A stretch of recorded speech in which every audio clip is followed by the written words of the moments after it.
अनोखा है, ये मौका भी अनोखा है। क्यों अनोखा है? बोलो बोलो, कौन बताएगा ये मौका अनोखा क्यों है? देखो सिंपल सा आंसर है, बोलो बोलो, ये मौका अनोखा क्यों है? कोई तो बताओ।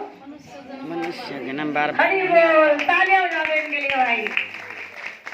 क्या नाम है आपका? सोनिया जी के लिए तालियां, बहुत ज्यादा, बहुत बढ़िया। भगवान कृपा करें इन पर। देखो कितनी अच्छी बात कि मनुष्य जन्म बार बार नहीं मिलता। बार बार क्या मिलेगा? 84 लाख योनियां मिलेंगी। और कितनी मुश्किल है काटनी। एक एक योनि तो इतनी लंबी है कि पता नहीं कितने कितने जन्म बीत जाए उतनी देर में। अजगर की योनि, बड़ की योनि, कितनी बड़ी बड़ी योनियां हैं, तो कितनी मुश्किल से मिला होगा ये जन्म। और कितना कम समय के लिए। आजकल तो 50-60 साल भी नहीं हो रहे पूरे। है तो 100 साल कहने को, लेकिन 100 साल जी रहा है कोई? तो कितनी कितनी अनोखा है, कितनी विशेष योनि है ये। और इसको आकर ऐसी खोन लग रहे हम किस काम में? डेली सुबह उठे, वही पानी भरे, वही रोटी पोगा, वही कपड़े धोगा, वही शाम में फिर सो जाए। 3 टाइम रोटी पोगे तो क्या करें? रोटी ना पोगा भाई, भूखे मरे क्या? ना, भूखे तो नहीं मरेंगे, लेकिन भूखा तो कोई रह ही नहीं सकता। जब पेट में आग लगेगी ना तो वो जाएगा ही किचन की तरफ, कि पेट ऐसा है, मांगेगा अपने आप से। तो रोटी पोने की मनाही नहीं है, लेकिन जिस कार्य के लिए मिला था वो कार्य तो करना चाहिए। ऐसा तो नहीं है ना कि रोटियों में रह लो सारा दिन, रोटी खाओ सो जाओ, रोटी खाओ सो जाओ। जब हम शरीर की खुराक खा रहे हैं, क्यों खा रहे हैं? देखिए, अगर हम रोटी नहीं बनाएंगे और नहीं खाएंगे तो क्या होगा? हम कमजोर हो जाएंगे और बीमार हो जाएंगे, और बीमार होकर एक दिन मर जाएंगे, शरीर खत्म हो जाएगा। तो शरीर को चलाने के लिए जिस तरह रोटी या मतलब भोजन की जरूरत है, भोजन खुराक की जरूरत है, 3 टाइम, मैं तो कहती हूँ 4 टाइम खाना चाहिए, ठीक है। लेकिन जैसे शरीर को चलाने के लिए, शरीर को बलवान बनवाने के लिए, बल देने के लिए किसकी जरूरत है? भोजन की। ऐसे ही आत्मा को भी तो बल देने की जरूरत होगी, उसकी भी तो कोई खुराक होगी, उसका भी तो कोई भोजन होगा। वो भी तो हमें जानने की इच्छा होनी चाहिए कि भाई हम शरीर तो है नहीं, शरीर को थोड़ा अलग कर दो अपने से। सोचो, शरीर को तो हम बलवान रोज रोज खिला रहे, रोज वैसा का वैसा, और जो हम हैं वास्तव में आत्मा, उसके लिए हम कुछ ले ही नहीं रहे। आत्मा भूखी मरने लग रही। और भूखी मर मर के इतनी दुर्बल हो गई, जरा सा दुख आते ही बोले अभी पड़ गया हार्ट अटैक। ये क्यों? क्योंकि आत्मा कमजोर है, आत्मा को ज्ञान ही नहीं है। आत्मा की खुराक क्या है? ज्ञान। कौन सा ज्ञान? भगवान की वाणी का ज्ञान, गीता भागवत का ज्ञान, शास्त्रों का ज्ञान, हरि नाम। हरि नाम है आत्मा की खुराक। कौन सा नाम?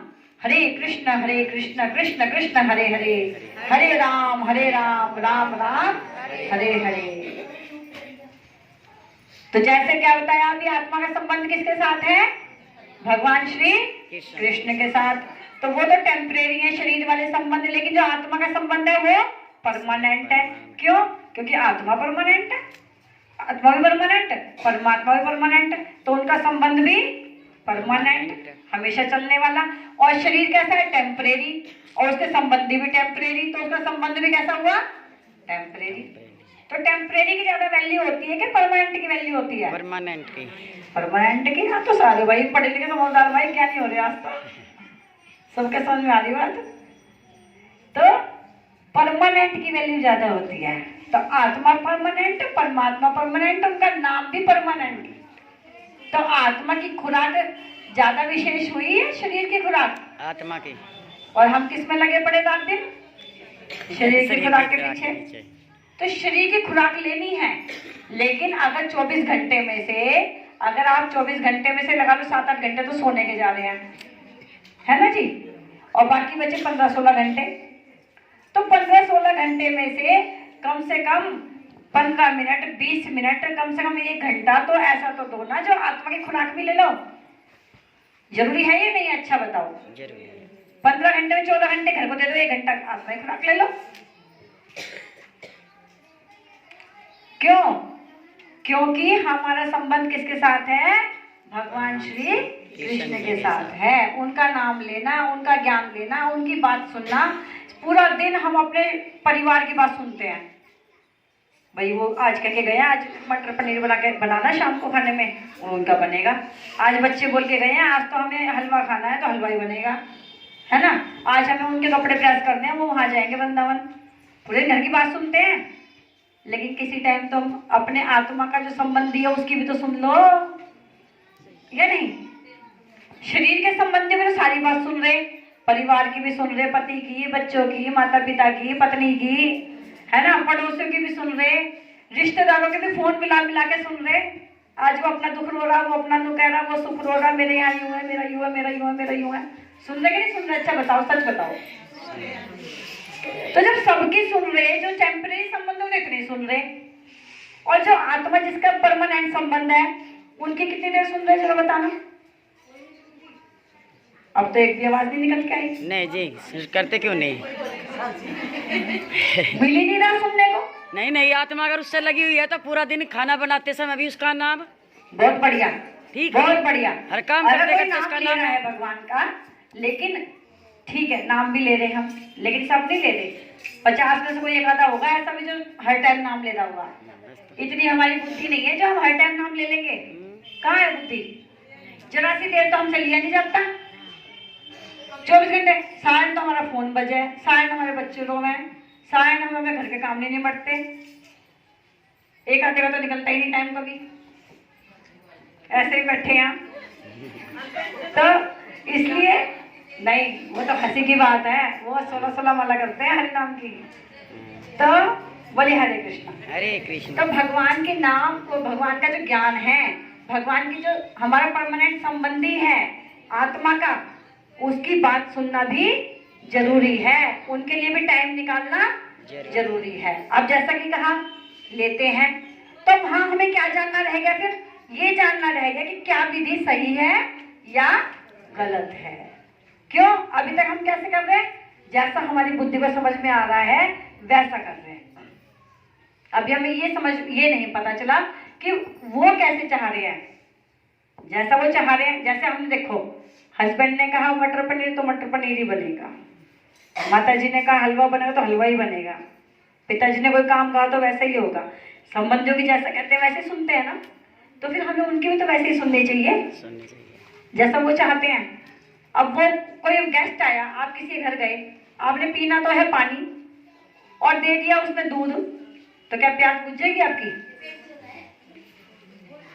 तो विधि जाननी पड़ेगी। जिस विधि से भगवान चाहते हैं उस विधि से हमें उनकी सेवा करनी पड़ेगी। आत्मा की खुराक उन्हीं के अनुसार लेनी पड़ेगी। क्यों? क्योंकि वो हमारे परमानेंट संबंधी हैं। और एक संबंध जो हमारा है क्या है, पहले तो हमें ये भी नहीं पता। अब कोई तो उन्हें बेटे के रूप में पूज रहा है, कोई उन्हें भाई के रूप में पूज रहा है, कोई उन्हें पति के रूप में सेवा कर रहा है, कोई उन्हें मित्र मान रहा है। तो क्या ये विधि है? बता दो कहाँ लिखी है विधि? नहीं। कहीं नहीं लिखी है विधि शास्त्रों में। तो ये सारी विधि जानने के लिए हमें क्या करना पड़ेगा? शास्त्रों को सुनना भी पड़ेगा और समझना भी पड़ेगा। अब कहाँ से सुनेंगे, कहाँ से समझेंगे, वो हम रास्ते आपको बता देंगे। आप हमसे पूछो, हम बताएंगे रास्ते आपको कहाँ से मिलेंगे। तो बताओ पूछने के लिए वही बताने तो आए हम। तो अभी जैसे मैंने बताया कि भगवान ये बात कह रहे हैं, क्योंकि ये बात भी भगवान कह के गए हैं। 16वें अध्याय के 23वें श्लोक में भगवत गीता में पढ़ लेना, लिखा है यश शास्त्रदि मुत्सर्ज्य वर्तते काम कारता न संसिद्धि मवाप्नोति ना सुखम ना पराम गति। भगवान कह रहे हैं जो मेरी बात नहीं सुन रहा, जो शास्त्रों की बात को नहीं मान रहा और अपने मनमाने ढंग से करे जा रहा है, जैसा मेरा मन, जैसा मैंने सुन लिया, इसका देखा पढ़ लिया, इसका देखा इसका पकड़ लिया, उसका देखा उसका पकड़ लिया, तो जो ऐसे मनमाने ढंग से कर रहा है उसको कोई ना तो न संसिद्धि मवाप्नोति, उसको सफलता नहीं मिलती, ना सुखम, उसको सुख भी नहीं मिलता, ना परम गति, उसको परम गति नहीं मिलेगी। तो सोचो, जब यहाँ सुख नहीं मिल रहा, वो कार्य जो कर रहे उसमें सफलता नहीं मिल रही और परम गति भी नहीं मिल रही, तो फिर मिलेगा क्या? फिर किसके लिए इतनी मेहनत कर रहे? इसका मतलब क्या हुआ? भगवान कह रहे हैं जितना करना है, चाहे तू बहुत ज्यादा मत कर, तू 2 घंटे मत दे, तू 20 मिनट दे दे, लेकिन कैसे कर? विधि से कर, बिना विधि के मत कर। जो विधि मैंने बताई उस विधि से कर। भगवान ये चाहते हैं। जैसे अब मान लो दो लेडीज हैं, उनको कह दिया जी खाना बनाने के लिए भोजन प्रसाद बना दो बढ़िया सा। अब एक को बेचारी को विधि नहीं आती थी, उसने क्या करा, 56 बहुत सारी चीजें बना दी, हलवा ले, खीर ले, मिठाई ले, दाल चावल ले, रोटी ले, जितने भी डिश में सब बना दी उसने, लेकिन बेचारी को विधि तो आती नहीं थी। अब मीठे में नमक, नमक में मीठा, उल्टे सीधे जैसे मिला घोल माल करके बना दिए। बर्तन तो भर दिए कई, लेकिन बिना विधि के। और दूसरे ने बना दिया, अब उसे विधि आती थी, उसने कहा समझदारी से, उसने क्या करा कि 1 दाल चावल, 1 सूखी सब्जी और 1 रोटी और 1 मीठा, 1 प्लेट बना दी बस। लेकिन वो क्या बना दी? विधि से। तो अब बताइए कि किसका प्रसाद खाने लायक बनेगा? जिसने चावल रोटी ये बनाई, विधि वाले का। आज जो बिना विधि के बना रहा वो खाने लायक नहीं रहा। तो इसका मतलब क्या हुआ कि जो विधि से करोगे, चाहे थोड़ा भी करोगे, तो वो भगवान को स्वीकार है। और अगर बिना विधि के अपने मनमाने ढंग से कोई किए जा रहा, उसका क्या फायदा? बच्चे हैं, माता पिता की बात तो मान लेना, और मेरे माता पिता करते रहे, अब बात मानते नहीं, तो क्या माता पिता खुश होंगे? नहीं होंगे। और अगर कोई बहुत नारे ना लगाता हो मेरे माता पिता, लेकिन अपने माता पिता की सेवा करता हो, घर में बात मानता हो, तो माता पिता कितने खुश होंगे उससे? तो भगवान की बात मानना